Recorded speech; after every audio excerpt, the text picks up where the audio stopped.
Okay. Got it.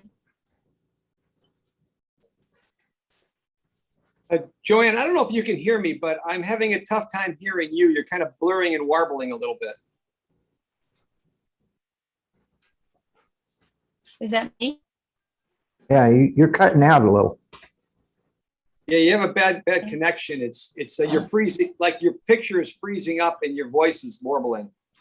Hey, Joanne, you want to just make me the host? You want to make me the host and I'll just. I think I'm gonna do that. Let me find it. Okay, more.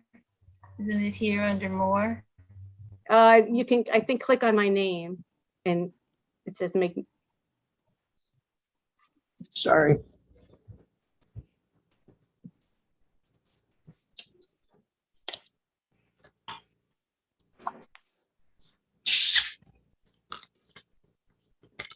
Click on my name on the right-hand side of the participants.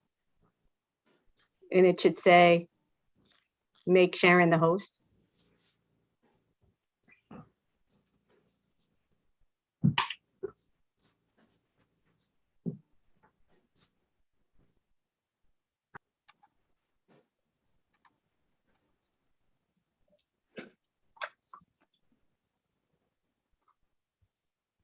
Are you there? I think she's muted.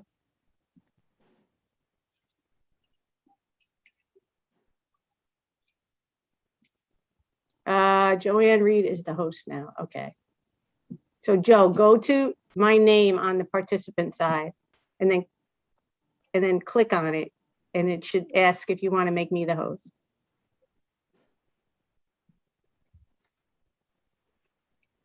I mean, we are recording and We're live on YouTube. we're live on YouTube, so we should be fine.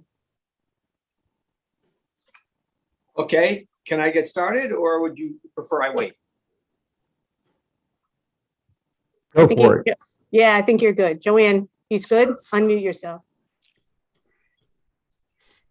1 second, Arnie. Let's just make sure we got this. Let me know. Okay. Joe, you good? I'm good. Joanne, sorry. Oh. You're muted, Joanne. Oh, yeah. Come on. Yeah, I think she's just trying to let people in at the same time. We are recording and we are live on YouTube. So I think you're okay to go, Arnie. She's just letting Okay. people in. Okay, I will get the meeting rolling and wish everybody a good afternoon. Welcome to the September 20th, 2021 meeting of the Danbury Planning Commission. We will open with a roll call. Mr. Urice. Here. Ms. Hofstetter.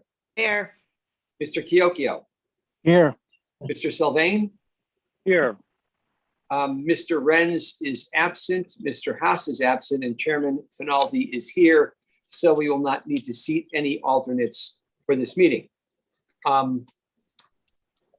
Before we proceed, I'm going to read my standard intro for the Zoom meetings. This meeting of the Danbury Planning Commission is being held on Zoom as a virtual meeting. Even though this meeting is a virtual meeting, members of the public and interested parties continue to have the opportunity to participate in the meeting in a couple of different ways. You can participate via Zoom and see the audio and the video, or you can call in by phone and participate via audio only. Please be aware that we may have to mute your microphone or telephone in order to avoid an echo or some other background noise. Instructions on how to participate in the meeting appear on the City of Danbury website, and all of the documents and materials that apply to the matters to be discussed during this meeting, including the agenda, are also available on the City of Danbury website. As always, if you have any questions, please contact the Danbury Planning and Zoning Department. As a reminder, the entire meeting will be posted on and can be seen on the City of Danbury website. We will follow the posted agenda, as is our standard practice. If prior to the meeting, any questions or comments on agenda items were submitted via email to the planning staff, these comments will be read during the appropriate portion of the meeting.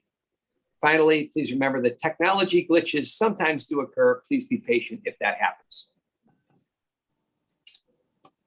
Commission members, we'll move on to our agenda. The minutes of the August 18th, 2021 meeting were previously distributed. Unless there's any comments, I will entertain a motion to accept those minutes. Mr. Chairman, I make a motion to accept the minutes. Motion made by Joel, seconded by Helen Hofstetter. Any discussion? All in favor, please say aye. Aye. Aye. Opposed? The minutes are accepted. For the record, the next meeting, next regularly scheduled meeting of the Danbury Planning Commission will be on October 6th, 2021.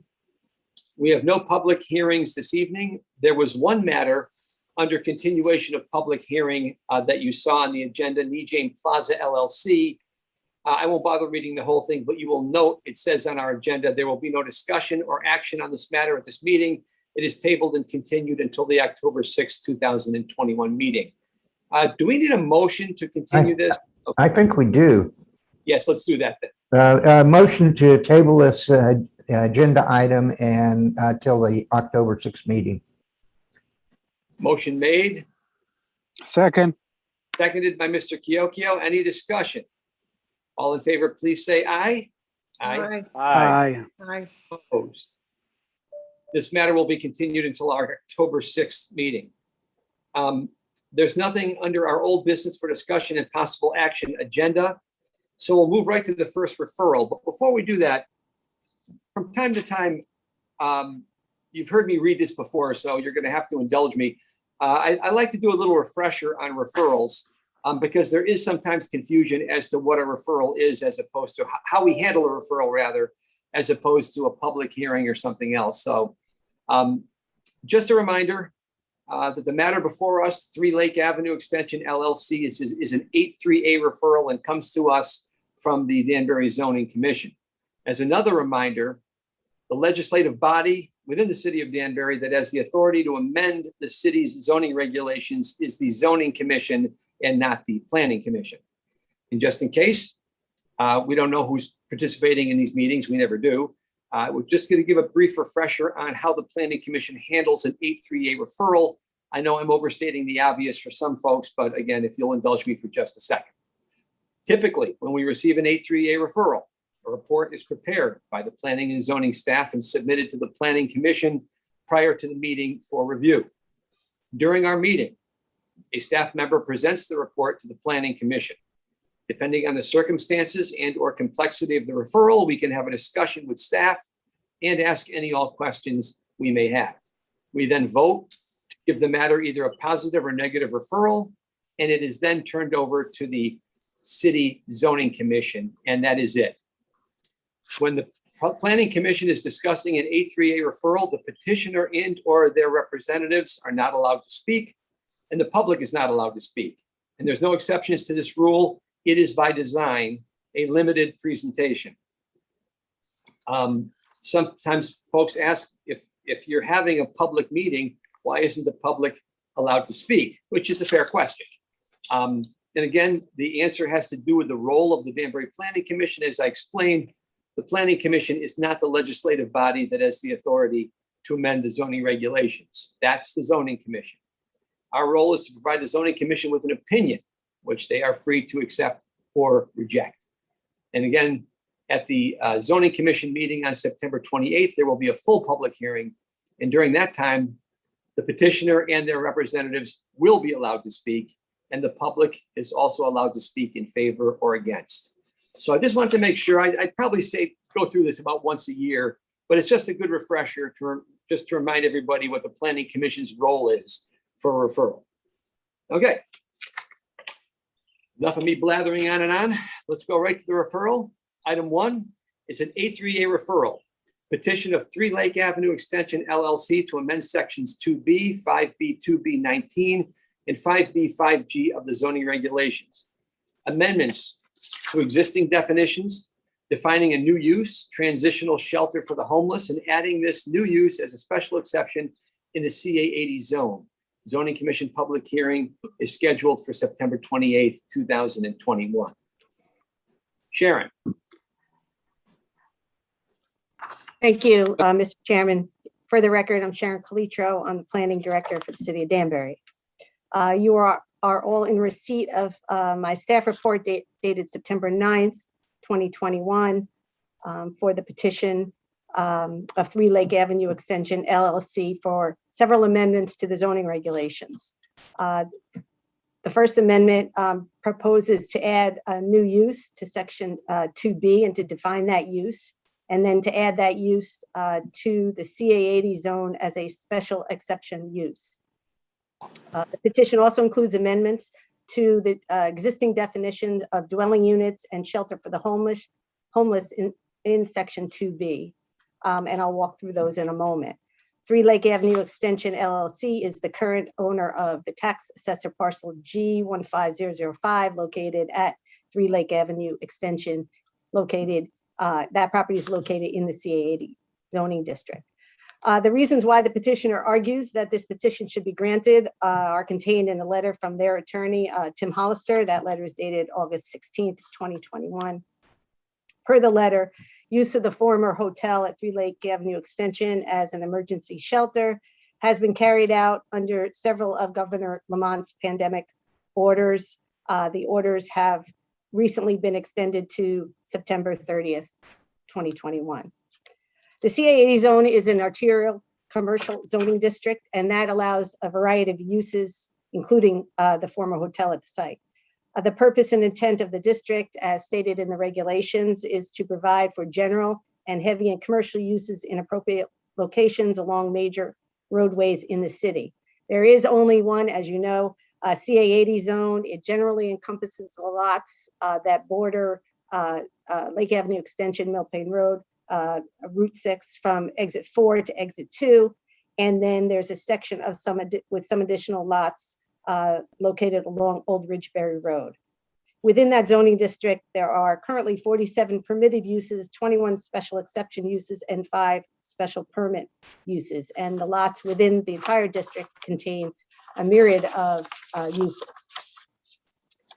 On page 2 of the staff report, I've kind of walked you through each of the components of the application, and I'll do that here. So the first is an amendment to the definition of a dwelling unit, and the petition includes an amendment to add this new use, which is a transitional shelter for the homeless, to the list of uses not considered to be a dwelling unit. And that is consistent with the other list of uses that aren't considered dwelling units in the definition, which includes our current shelter for the homeless. So that, in our opinion, is appropriate. The second amendment is to the definition of shelter for the homeless, for which we have currently, and that is to differentiate, the words to be added would differentiate a shelter for the homeless, which would then be defined as a dormitory or congregate style shelter, from the new use which is proposed, which requires a combination of supportive units and emergency shelter rooms, as well as some other services. And again, from staff's perspective, that's appropriate. We have several examples in our zoning regulations where we differentiate one use from another. They're similar in many aspects, but are different. For example, we recently added physical medical facility inpatient and physical medical facility outpatient to differentiate those two uses, and this is similar to that. Number 3, the amendment to define the new use transitional shelter for the homeless. So the petition proposes to add this new use, which it defines in section 2B. I'm sorry. Yes, it defines it in section 2B. Excuse me. The definition requires a facility to be, 1, comprised of both supportive units and emergency shelter rooms. 2, to be controlled and operated by either a nonprofit housing organization under contract with State Department of Housing or the City of Danbury. 3, be restricted as to the components within the units or rooms. 4, contain space wherein supportive units are provided to occupants. Supportive services are provided to occupants. And 5, contain supportive units and emergency shelter rooms that qualify as affordable housing within the meaning of Connecticut General Statutes 8-30G, with specific income levels and occupancy restrictions as noted. And it's important to have a succinct definition of the use so that we're clear. in terms of requiring a combination, the use requires a combination of units and room. And the reason it does that, to provide the opportunity for occupants to transition from emergency shelter rooms to more independency in the supportive units, but with the same ability to access the services being provided. Requiring the facility be under control and operated by DOH or the city ensures that the facility is sanctioned by public agencies. Restricting what can be in the rooms ensures that neither the rooms nor the units become dwelling units, as cooking facilities requiring venting would be prohibited, and that's specific. Mandating that supportive services be provided in the facility provides the individuals experiencing homelessness with skills and support to enable the transition to more permanent housing. Income and occupancy restrictions ensure that these supportive units and emergency shelter rooms in the facility will add to the city's inventory of affordable housing units as defined in Section 8-30G for the purposes of the Affordable Housing Appeals List and any related moratorium application under that statute. In addition, the addition of affordable units, whether they're deed restricted or governmentally assisted, is a significant benefit to the city of Danbury. The definition, again, as I indicated, is appropriate and necessary for the use to ensure consistency in the regulations. And we have instances where we have specific definitions in Section 2B. Number 4, amendment to add the new use to the CA80 zone as a special exception use. So this new use, the transitional shelter for the homeless, is being proposed to be added to the CA80 zoning district as a special exception. This will permit the Planning Commission to consider it at a specific location, which meets the additional use regulations that are proposed, as well as the additional requirements of 10C4 of the regulations. The remaining uses, so adding it to that use means the other use, and they're done alphabetically, so the other uses have to be renumbered consecutively, which is appropriate. The commissions may note that the shelter for the homeless is currently only allowed as a special exception use in the CBD in the RH3 zone. So adding it as a special exception use, the proposal to add it as a special exception use in the CA80 zone requires the same discretionary review as currently exists for a shelter for the homeless. Number 5, amendment to add the specific use regulations for the new use in the CA80 zone. So the petition, which includes adding it to the CA80 zone as a special exception use, also includes 13 additional use regulations that, among other things, include a requirement that the site be located on an arterial street abutting a ramp of 84, that there's a limit on the number of supportive units in emergency shelter rooms with a commensurate limit on the number of supportive units. Occupancy limits are noted for homeless individuals within the rooms and or facilities. The additional requirements provide and identify information and other plans that are required for permits, so it's clear, and a requirement for a future certification. And then there's requirements for filing of the occupancy restrictions to ensure that those supportive units and emergency shelter rooms meet the definition of affordable housing, as I indicated before, within the meaning of Section 8-30G of the Connecticut General Statutes. The additional use regulations, specifically the ones regarding abutting the interstate ramp and on our arterial road, appear to limit the number of lots in the CA80 zone, which could be occupied by this new use, the transitional shelter for the homeless, to 3 lots. One would be at the location at 3 Lake Avenue Extension, where there existed an 86-room, a former hotel. The building remains, but it was formerly a hotel. And that's at Tax Assessor Lot G15005. The second site would be on Old Ridge Berry Road. As I indicated before, there's a portion of the CA80 zone that wraps onto Old Ridge Berry Road. And that's on the lot currently occupied by the Crown Plaza. And that's at Tax Assessor Lot C15008. That lot abuts the exit 2 on-ramp eastbound. Note that, however, the Crown Plaza is an existing hotel with more than 200 rooms in excess of the number that would be allowed under the new use restrictions. And the third lot is phase 3 in the P&D owned by One Reserve LLC located at C15021. The CA80 zone uses would be allowed on that lot, and there is a special provision in the zoning regulations in section 4H2B3B4. Although establishing this use or proposal to establish that use would then require an amendment to the reserve master plan as well as additional findings. The commission should note that the state owns land adjacent to the exit 2 ramps. However, they would not need the city's approval if the state wanted to construct this use on that land.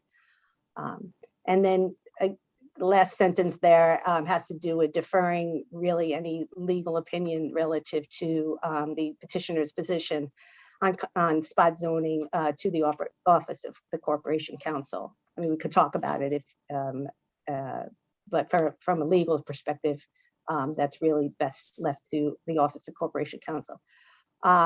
So those are the 3 lots. Again, you know, you look at the zone, where else could this use be located? You'll look at all these restrictions or additional use requirements, which are in effect restrictions, and you stare at the zoning map and try to figure out, could it go anywhere else? And if so, where? And so that's where I came up with those potential 3 sites. In terms of the plan of conservation and development, the land development plan map of the POCD designates some lots in the C80 zone as limited commercial and some lots as general commercial.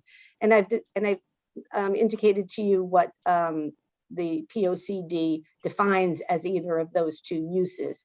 Though those uses, however, are not intended to be inclusive of every use to be considered for each designation, but rather kind of indicative of the major land uses that may be supplemented by other complementary uses. And while a transit or shelter for the homeless and or a transitional shelter for the homeless is not noted in the POCD under those commercial designations, neither is it listed in the POCD under the designations which are shown for the central business district or the RH3 zone, where we currently allow shelters for the homeless. Therefore, the commissions can reasonably conclude that shelters are similar to the uses noted, as well as uses already allowed as permitted or special exception in the CA80 zone. The housing section of the plan on page 35 provides that the city should undertake actions to expand the supply of affordable housing. The definition of a transitional shelter for the homeless that requires the supportive units and the emergency shelter rooms to meet the definition of affordable housing within the meaning of 8-30G is consistent with that recommendation. The housing section of the plan also, again, I'm sorry, on page 36 recommends supportive actions that help meet the needs of special needs groups, and a special needs group as defined or indicated in the plan includes the homeless. So establishing a use that requires both supportive units and emergency shelter rooms, as well as supportive services, is an action that meets the needs of the special needs group. The model that is proposed is also endorsed by the state. Therefore, the commissions can reasonably conclude that creation of the use is consistent with that section of the POCD. And then in conclusion, you know, creating a new use and designating it in a specific zone is not uncommon in our regs. We've done that many times since our regulations are permissive to control the proliferation of a use and to ensure the use that as defined is properly located and clearly regulated. Additional use regulations are added, as well as in the case of the present petition. Again, as I indicated before, the minor amendments to the existing definitions of dwelling units and shelter for the homeless were done for clarity. The specificity of the definition of the transitional shelter for the homeless and the additional use regulations addresses some potential future misinterpretation of what the use is, what it must contain, and it clarifies the requirements for approval. As indicated above, there are, and as I indicated before, there are public benefits to the petition as presented. The petition represents a combined and collaborative effort by the state and the petitioner to create a use under a new non-congregate model that safely addresses the housing and support of persons experiencing homelessness brought to the forefront as a result of the pandemic. When we note that the commission, and this is by recommendation to both the planning commission and the zoning commission, they may wish to consider some addition of language to the proposed definition to restrict the use of a structure as a transitional shelter for the homeless to one principal use, and that would help ensure that multiple uses are not located on the same property or within the same building as a transitional shelter for the homeless. And as I conclude, therefore, as presented, the commissions may reasonably conclude amending the zoning regulation in this restrictive fashion upholds the integrity of the zoning regulations. I'd be happy Thank to you. answer any questions. Mr. Committee Chairman, Please go ahead, Joel. just a couple, Sharon. Sure. A second here. Let me slide my notes back over your face there. Restriction to 48 units. That's barely half of the units that are rooms that are in this facility. Why that restriction? And it pretty much does away with ever using the Crown Plaza as a homeless shelter if they would so, decide they wanted to do that. Well, again, this is the petitioner's proposal for use of 48 of the rooms.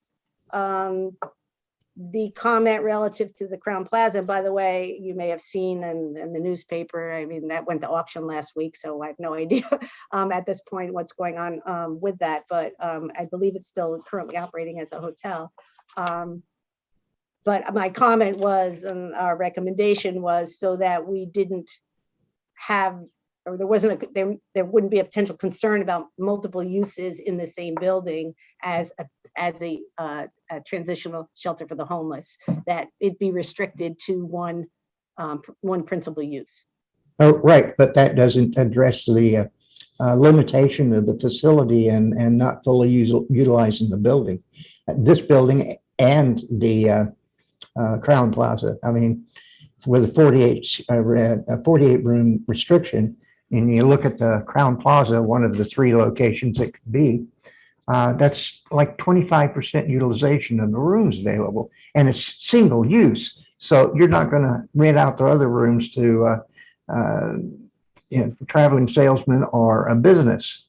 It just economically, it just takes, you can say the Crown Plaza would qualify, but no one in their right mind would use the Crown Plaza for this use. So we really have 2 places that can do the part on the reserve, which practically speaking, that's never going to happen out there.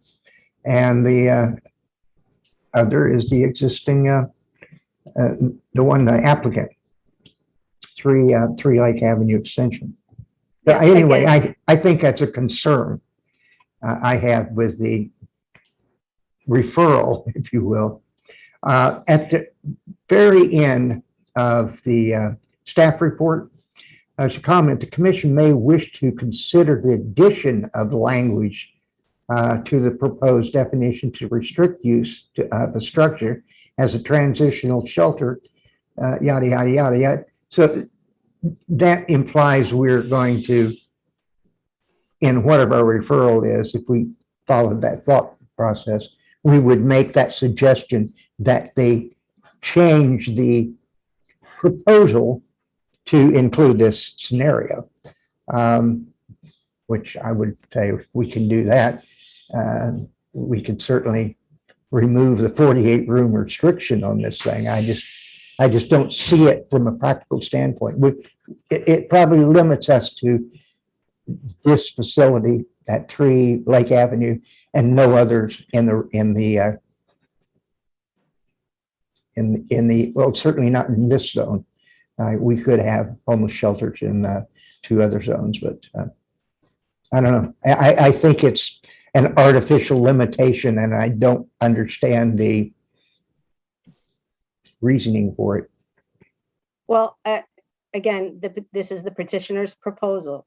They didn't want to use any more than 48 of the rooms in any let's just talk in the broad sense, in any structure, not more than 48 as supportive units. That there could be room, the other rooms would be emergency bedrooms, right? So they're using the whole structure. It's just that the supportive units would be limited to 48. Okay, So 86 in a total building, that is correct, right? Because 86, the facility can't have more than 86. yeah, Period. they got 86 rooms. 86 rooms, of which 48, only 48, not 86. So 50% or whatever the percentage is, not 100% of the rooms to be supportive. The other rooms would be occupied by emergency shelter rooms. Shelter.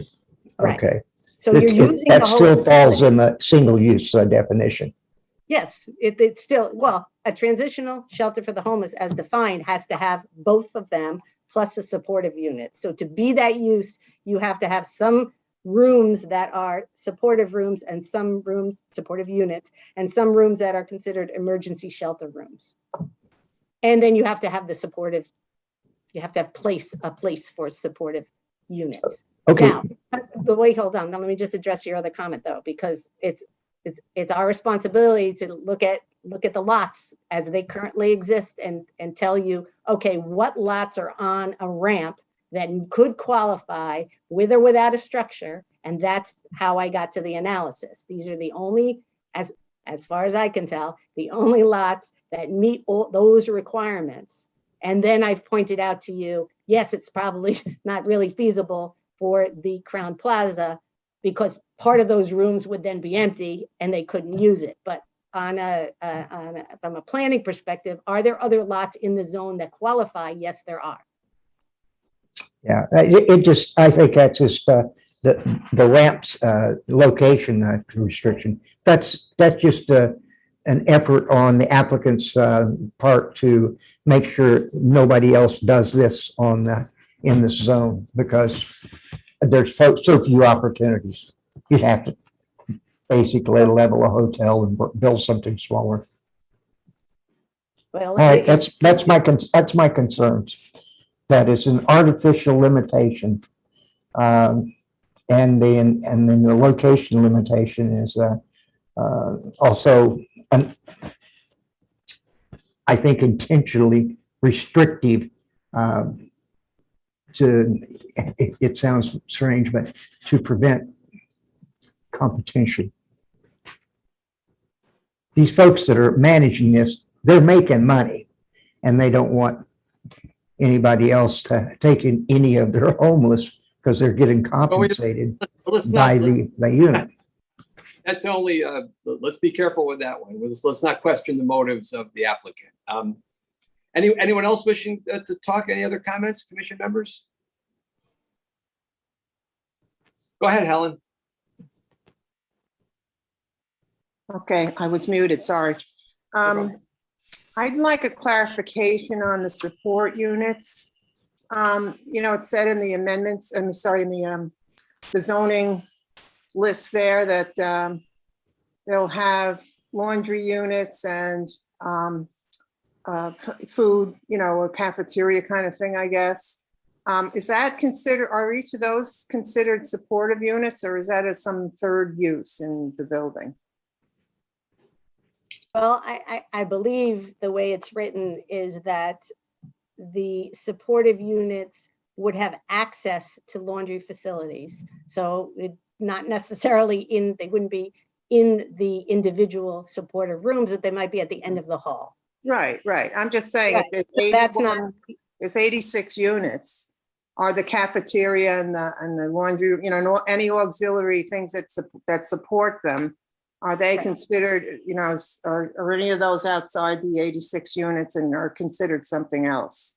So No, they're just accessory to the principal use, which is a transitional shelter for the homeless. Okay, They're so just rooms they're just rooms with laundry machines in it, or a room instead of an office, a room where they're serving, or providing food. okay. That would be accessory to the principal use, which is a transitional shelter for the homeless, but it has to have the support. It has to have rooms Right, so where they're there's not- supportive services. It's not, yeah, okay, but they're not considered support units. Okay.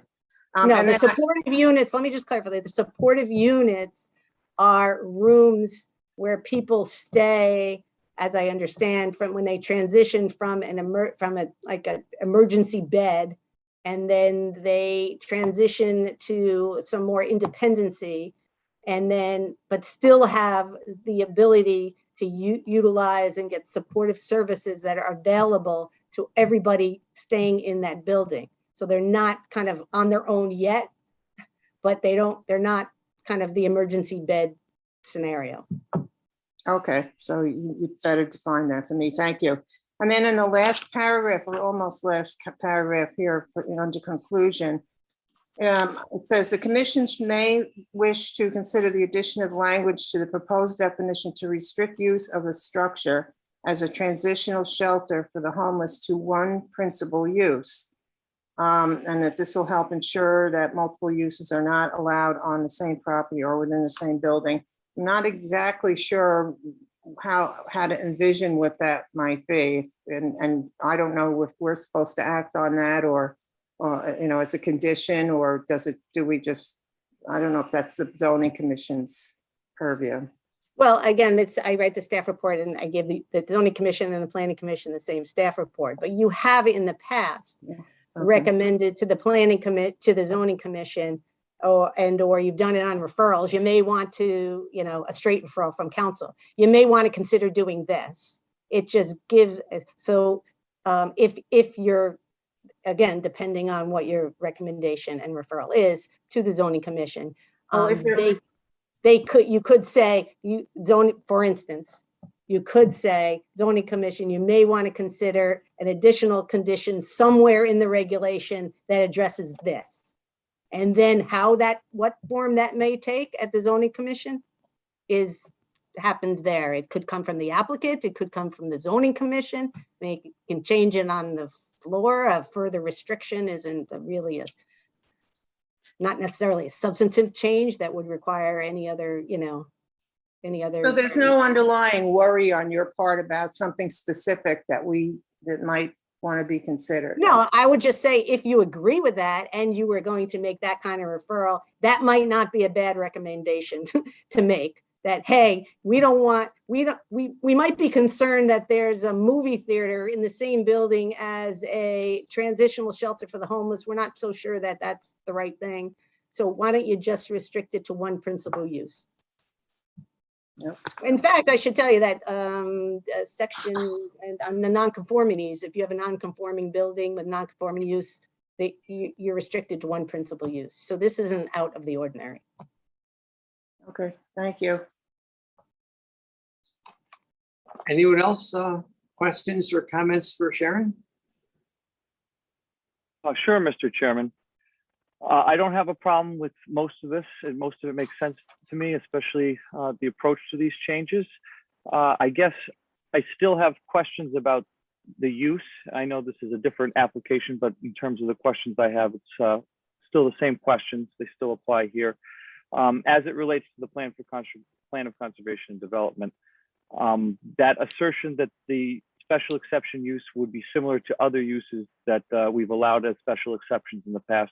It's hard on these referrals. And I know, we don't have a ton of information to go off of. And thankfully, we have had a public hearing where some of these questions were asked and attempted to be addressed. I think, unfortunately, in that long meeting, more questions came out of it than answers. But I just have a hard time, being able to make a positive or negative recommendation on this, based on the fact that it's kind of a new beast. We haven't really seen something like this to this extent, this size, and the effect that it would have on the adjacent areas, et cetera.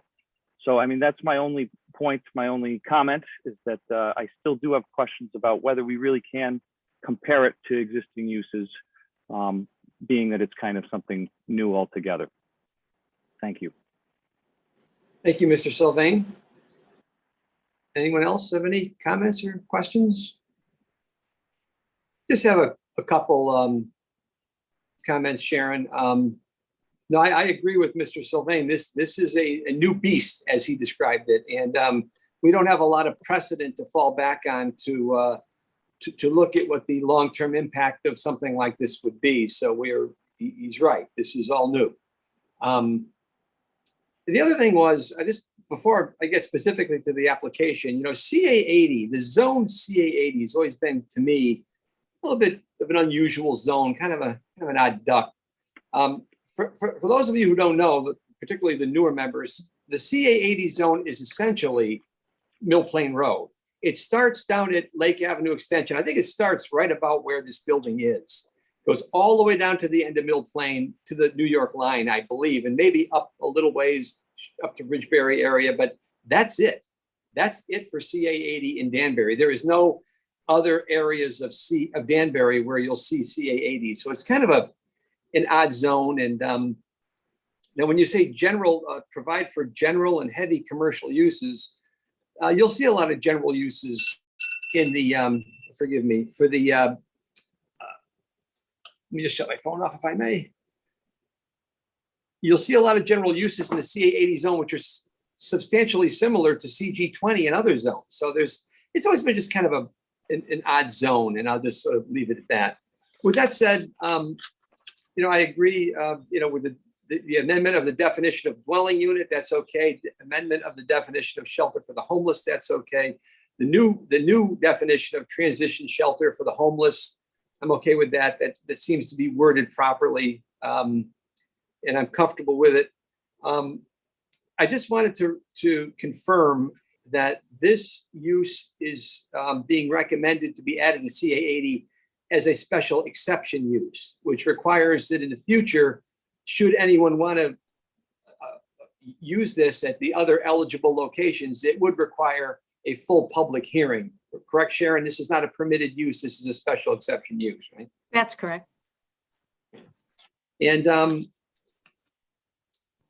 me suppose the plan of conservation and development, as it's currently drafted, is silent on the matter of any sort of transitional housing. It just, those words, a transitional shelter, those words just don't exist in the POCD currently. Is that correct, Sharon?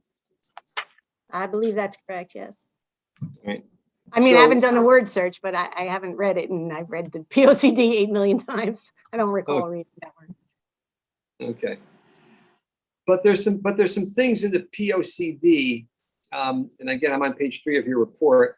It should be noted that while a homeless shelter is not specifically listed in the POCD under these commercial designations, nor is it listed in the POCD under the designations for the central business district or mixed residential limited commercial designations, where shelters are currently allowed in the zoning regs by special exceptions, CBD and RH3 zoning districts. Therefore, the commission could reasonably conclude that shelters are similar to uses as noted, and as well as already allowed, permitted, or special exception within the CA80 zone. Okay, so the POCD doesn't specifically mention it, but it's similar to other uses. All right.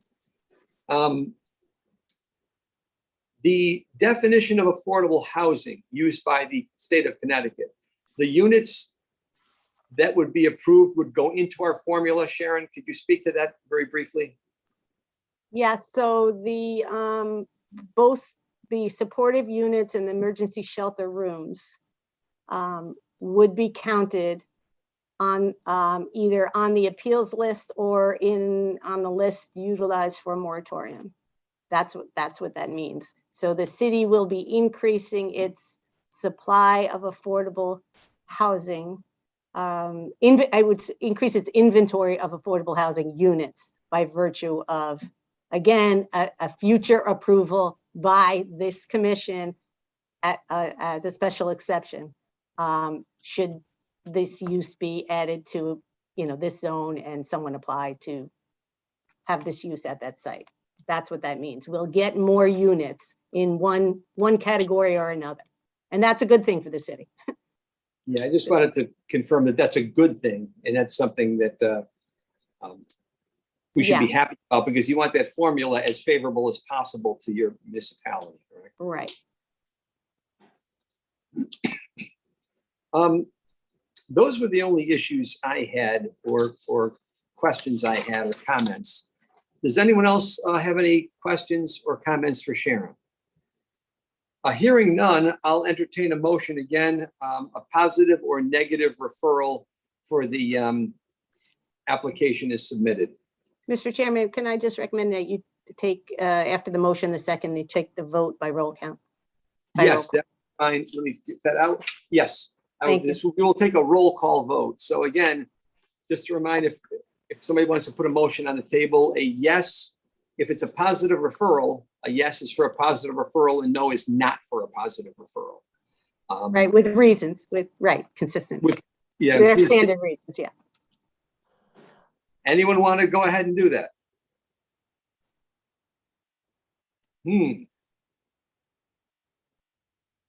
Sorry, I was muted. Mr. Chairman, I'll make a motion for a positive referral with the suggestion that they add additional language to the proposed definitions to restrict the structure as a one use, not a multiple use facility.